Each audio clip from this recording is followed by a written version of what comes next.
What's up, everybody? Welcome to the channel.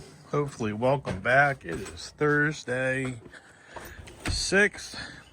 Been cold.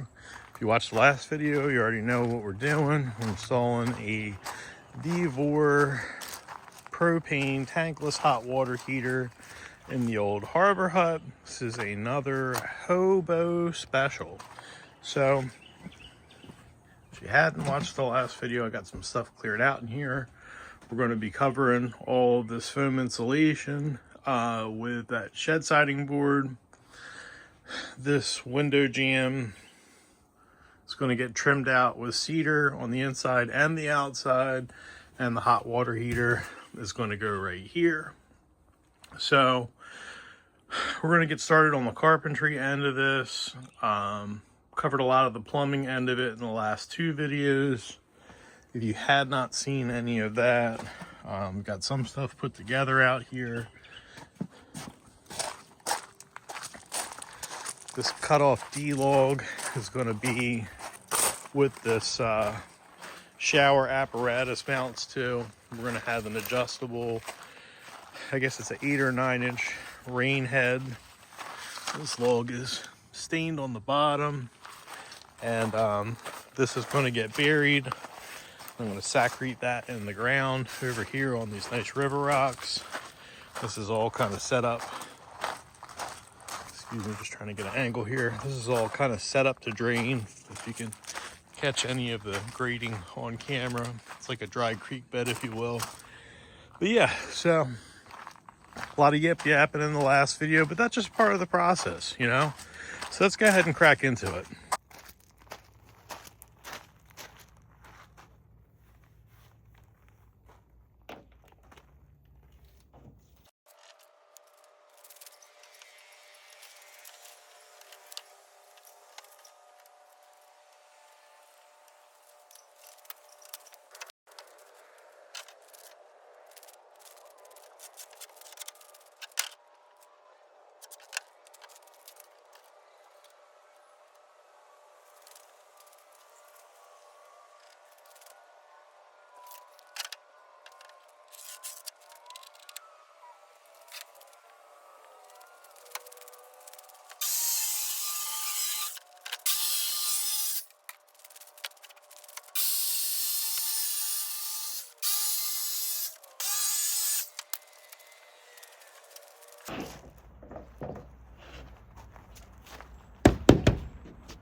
Let's take a look at what we got here. I'll tell you what, if I had $1 for every time I was slipping my Crocs on and off today, I might be able to pay for this project. So we've got this first piece set up, and you know, if you notice, you know, you want to call it a gap, you want to call it a reveal, whatever you want to call it, you know, it's changing. This is just foam board attached to a Harbor Freight portable garage, so none of that's going to be exact. I'll probably trim this out in some of that cedar trim, and I can just do scribes. So, you know, I am kind of the fit and finish police, so if you want to call me out, it's okay. You know, I see it, it's there, I'm pointing it out. You know, this isn't one of these channels where it's all glory and no guts. Now, I have, you know, marked the back side of the cutout that we're going to do. I'm going to cut that out with a circular saw, and then we'll get this guy screwed up and, you know, get on to the next piece.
Alright, well this seems to fit pretty good. Unfortunately, there's actually no wood framing for me to screw into down bottom, so what I'm going to end up doing is taking some polyurethane, subfloor adhesive, landscape adhesive, whatever you want to call it. I'm going to get behind this panel along this seam. Now I can grip along the bottom, there's something along the bottom. So I'm basically going to hit this with some adhesive and then screw this to where it holds this panel tight together. That'll just be temporary. I'll take the screws out and putty the holes, but I'm going to get some 2x4s to press up against this, so this gets an opportunity to adhere to the foam on the wall. So that's what's going on there.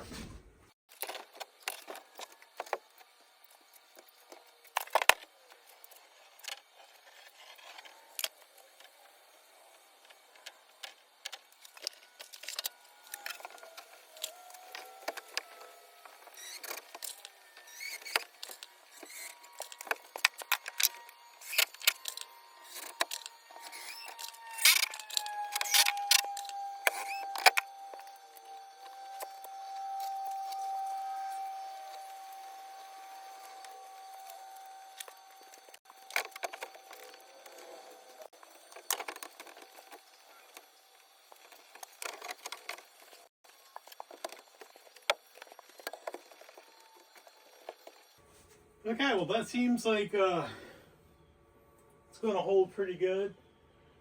In the meantime, I guess I can get on to trimming out this window, trimming out the jamb at least, and get that stuff put in. Maybe pre-cut the trim for this, but I won't be able to put the actual outside trim on until I paint this wood. But at least we're getting it on the run. This one pretty decent. Okay, well I just got a notification that the plastics that I ordered for the Big Wheels 80 just came in.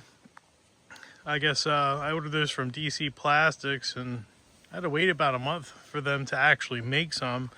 But I'm going to ride this bad boy down to the mailbox and pick these up.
This is absolutely stupid. Silver rivets in a white plastic fender. I understand that it's probably to hold this brace in because they won't keep the shape without it. Could you use a white rivet? Could you paint them white? That looks like freaking garbage. These are reproductions of the original fenders. They're not injection molded. That's what I was reading there. They're crap, but whatever. It's better than what's on here.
Well, I had to do a couple of things here. One of the things is what we call packing it out. I had to put a piece of, strips of this shed board that I had ripped down before in between here so that these would have what they call a similar reveal all the way around. So we did that on both sides. Didn't need to do it on the bottom. Didn't need to do it on the top. It was just the way that I made this rough opening. Now this is larger up here than down here, but that does get covered up by the blinds. So you don't normally see that even when the blinds are open all the way. So that kind of helps to where you don't lose too much of your window. Now, just the way things went together, these were, this wide down here, that wide up there. So every one of these pieces needed to be, ripped on different dimensions to where all of these were smooth and flush with the wall. So a little tinkering around that had to go on there, but I'm going to nail these sides up now, and then we'll start working on cutting the pieces for the top and the bottom.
Well, I've got a bunch of the tools picked up. I got that little piece nailed up in the top, just cover up where we didn't have some of the paneling, and got some of the tools stowed away in here.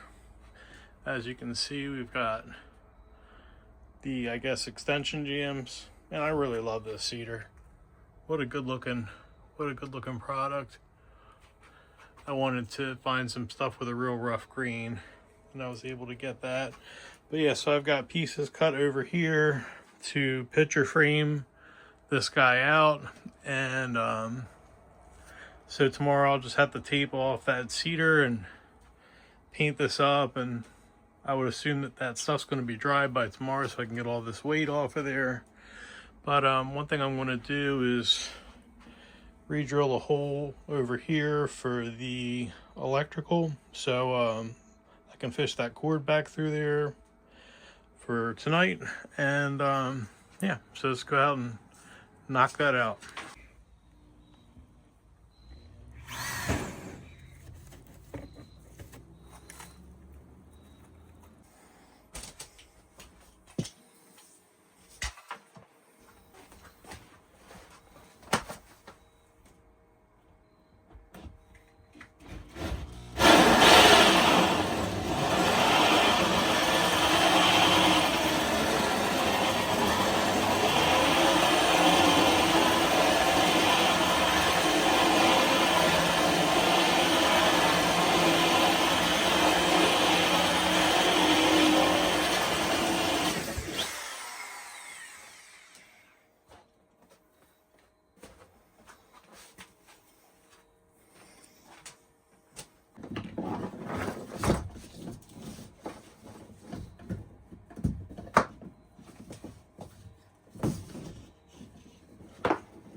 It's the next morning.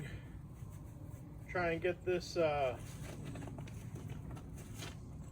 piece of log buried so we can Sakrete that in and pre-install the shower setup. Give us something to look at.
Well, got a hole 2 foot deep here. Pretty good size. I would say it's probably about a foot in diameter. Wait for this gimbal to catch up. Got a whole bunch of dirt here. Obviously that's more volume than these two 50-pound bags of Sakrete. So what I think I'm gonna do is I've got some gravel. I'm gonna go get maybe like a 5-gallon bucket load of that, put it down in the bottom here to help hold this thing up straight, and then we'll start dumping the Sakrete in there.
So, I'm pretty good at eyeballing stuff level. This already was pretty much level on that access.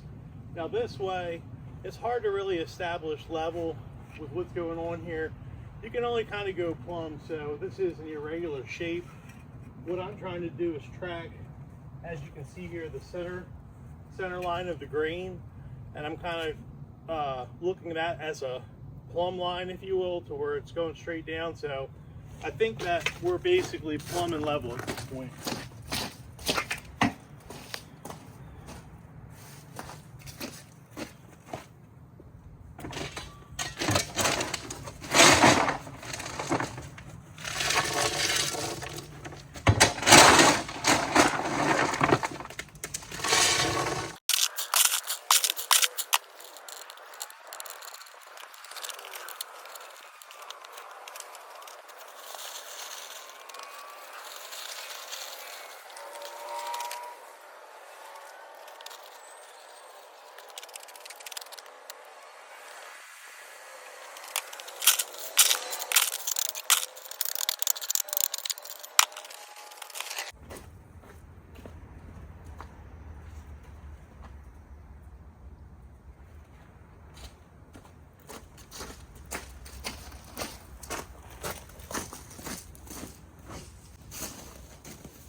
All right, so the product that I used is called Sakrete. You don't have to mix it. You can put it in the ground and it'll harden based off of just the moisture in the ground, or rain whenever it comes. It's supposed to rain tonight. This stuff will set in 30 minutes. So I've got about 2 inches of gravel on top of that Sakrete mix. What I'm going to do is fill it up to the top of the hole and basically just let that water penetrate down into the mix and harden on its own. It's funny, I jokingly say I've got tape measure and level eyes. I'll show you on camera. I just kind of eyeballed this to be centered with the freeze-proof yard hydrant, and I mean it's dead nuts on, and this looks good. Now we will probably adjust the height of this. I think it's pretty close where it's at, but let's go ahead and get some water in here so this can set up. So we're just going to stop there, let it soak in and do its thing. But yeah, I'm going to probably cap this video off here. I'm trying to keep them short. I'm sorry that, like, you know, we can't get it all into one video. I'm not complaining because I want to be doing this, but you lose so much time moving cameras around, and you're working and you're like, hey, am I blocking the view? Do I need to move the camera? And then, you know, you're trying to edit 5 or 6 hours of stuff down to 20 minutes. So, you know, on the viewer side of things, which I was on the viewer side of things for a long time, and I still am. I love YouTube. It's a product that I really believe in, if you know what I'm saying. It's great for entertainment and education. I'm out there doing these paintless dent repairs, and I'll do a search for how to take a door panel off of a particular car just to make sure I don't break anything, or just because I don't know how or whatever. So it's a great tool. I hope you guys are entertained, and maybe if you don't know how to do any of this stuff at all, you know, you're learning some stuff. If you're full pro, you know, you might be in the comment section giving suggestions or trolling or being critical, and that's fine. It's all part of this. But yeah, so it's, like I said, it's supposed to rain tonight, so I expect that to be coming in. We got some more parts for the plumbing in, but the next video, I'd like to have this project done in the next video. We'll see how it goes, but I do need to do that painting in there and nail the trim up. So like I said, you know, you do this stuff when you got time and money and you're working around the weather. But appreciate you guys watching. If you're still watching this video and you're not subscribing, or you're not subscribed, please hit the subscribe button. It doesn't cost anything. It really helps the channel out a lot. And you know, if you're enjoying this, maybe you don't forget the channel, and you see a new video come up and there's something to watch and be entertained, or maybe you can learn something. But I appreciate you guys, and I'll see you all in the next one.